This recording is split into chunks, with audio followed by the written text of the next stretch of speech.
passie onderteken en kyk of wat het hulle reg kry. Hulle eie skaatsplankbaan hier in Parkhurst.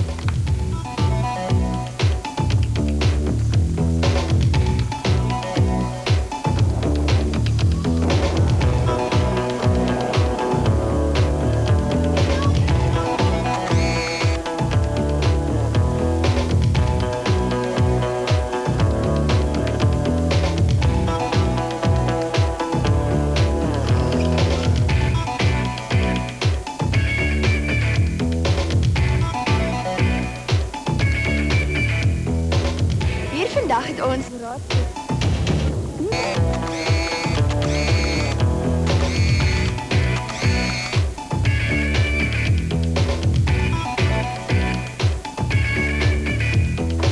en hier het ons gemaak Davis wat verantwoordelik is vir alles wat hulle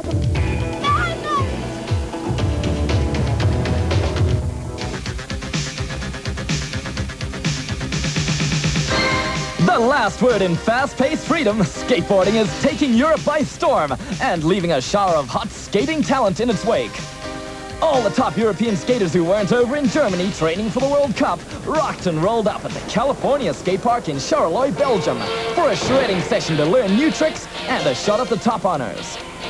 Catch Tommy Tominin as he busts big moderns, reverts a Smith Grinder 2, and generally shows the crowds and his contemporaries that he knows it on the mini spine ramp. Tommy goes for a 180 to spine transfer, a frontside ollie lockup slide, then does a backside and to backside revert for extra difficulty points. And a fine fifth place finish for that Finn skater. Pro rider for the English Deathbox team, Hollander Norden Quatby did his sponsors and his country proud with a respectable fourth place finish. The way this guy rides, it's clear his strong point is his powerful, well-oiled style. Making the most of his extra springy legs, Frenchman Jeremy Decline left most opponents in the dust as he proved his grip is tight on the leading edge of mini-ramp trickery with full-speed ollie grinds, rollouts to nollies, a Smithish approach to spine transfers, and the cherry on top, a bionic ollie tail grab to tail across the spine. Mind those fingers, Jeremy. The top two spots went to riders out of the same European nation, Germany. High precision form is shown here by Thilo Marocchi. This off-the-wall German impressed the enthusiastic crowd with a barrage of burly moves to nick second place.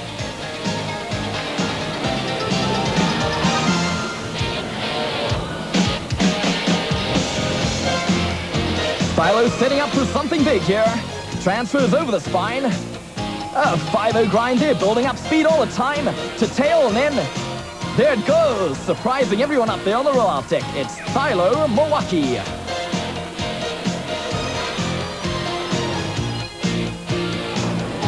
But in the end, it was Noah Rector who got his act together and sped into the righteous spine ramp with a first-place exhibition of skating the Continental way.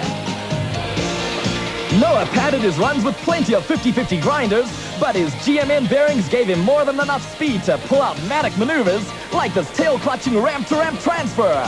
Whoa, Noah!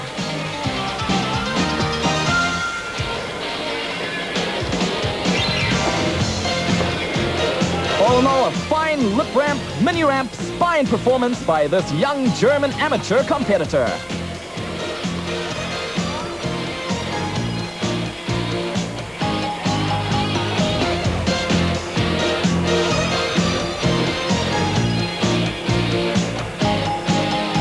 Oh, come on, Noah. Let us in on your winning strategy. I just stayed on, tried to do the tricks that I could. It was a jam, so you can skate as long as you want and just see what you can do within the time, as long as you don't fall. I'm just trying to use the spine, use the extension and everything to see what I can do. But the radical skating on this day wasn't confined to the mini spine ramp. The freshly resurfaced vertical ramp saw some heavy action from some dizzy heights. Here, Nordian Quatby hucks half and full cabalerials, as well as some high airs, proving that they must have great vertical ramps over in Holland as well. Nordian had the style and all the right moves, but just let it all slip away and had to be satisfied with 5th place. A very motivated skater, Germany's Dirk Rosen got stoked on the first trick he had chosen, a finger flip in the air, and that set the pace for the rest of his run. full of big difficulty and originality moves.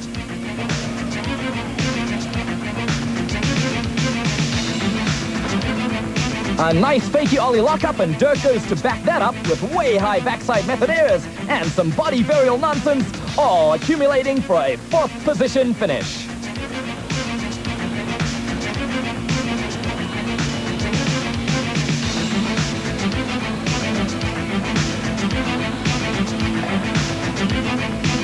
And the Germans certainly putting in a fine showing here today at the Belgium European World Cup vertical event.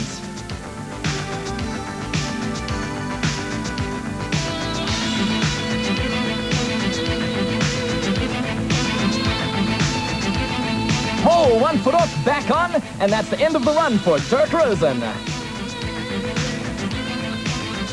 And now in the black, this is Noah Rector, making some noise out there on the sheer vertical. Let's just say watch for his backside lip slide.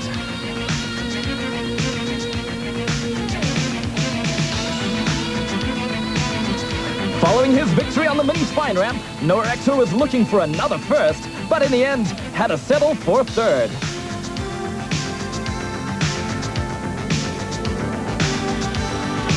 And the fine standard of skating Noah displays here today gives you some idea of what the top 2 playthings must have been like.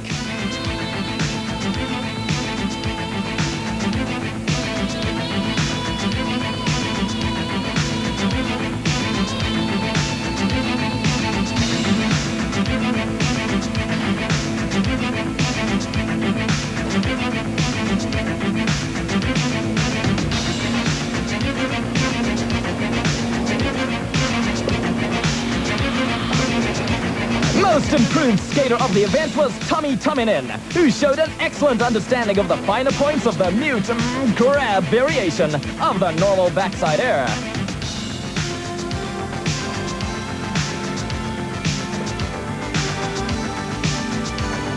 With plenty of flair to spare, finished Tommy was looking tremendous until a disastrous hang-up midway through a backside ollie tail slide caused his rather painful downfall. Waving the Death Box team flag proudly was the man of the hour, Pete Dossett from England. Pete's main strength is his suppleness, and just watch how he uses this to get maximum tweakage out of every air. And Pete's not shy in the lip trick department either. Caballerial tail grabs, loud tail slaps, and indie airs a la Tony Hawk just go to show that Pete's got a Scooby.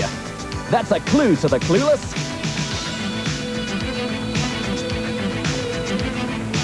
Nice mutton grabs to fakie there. A 50-50. No way, this next move has to redefine the meaning of the frontside tuck in the air.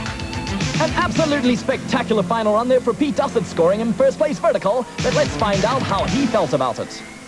It was pretty good, but it was a bit sketchy, like some of the tricks.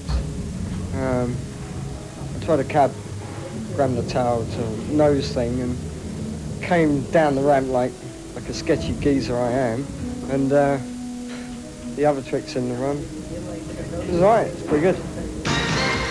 Pretty good? Well, that was just a taste of the action.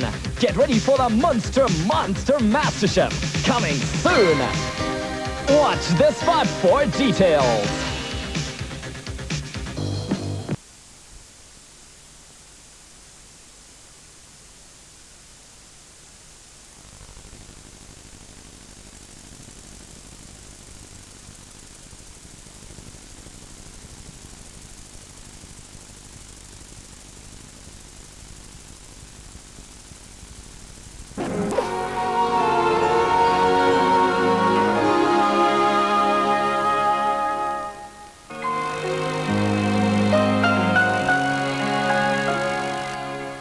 Yes, the story of Mistral's daughter is over. Writing the book from which this film was made was the most fascinating and demanding experience in my life as a novelist. I spent many long, wonderful months in the countryside of Provence, researching the history of the area and becoming deeply familiar with every one of the places you've seen during the last 8 hours. I also studied in detail the artistic life of France, particularly during the 1920s. But the most important part of this work, and the most difficult, was not the research but the creation, as I tried to understand Julien Mistral. I tried to penetrate the secret of the genius which obsessed him, which dominated him, which formed his character for good or for evil. This story gave me the chance to ask myself how one man's genius can influence the lives of everyone who dares to come close to him. By the end of my story,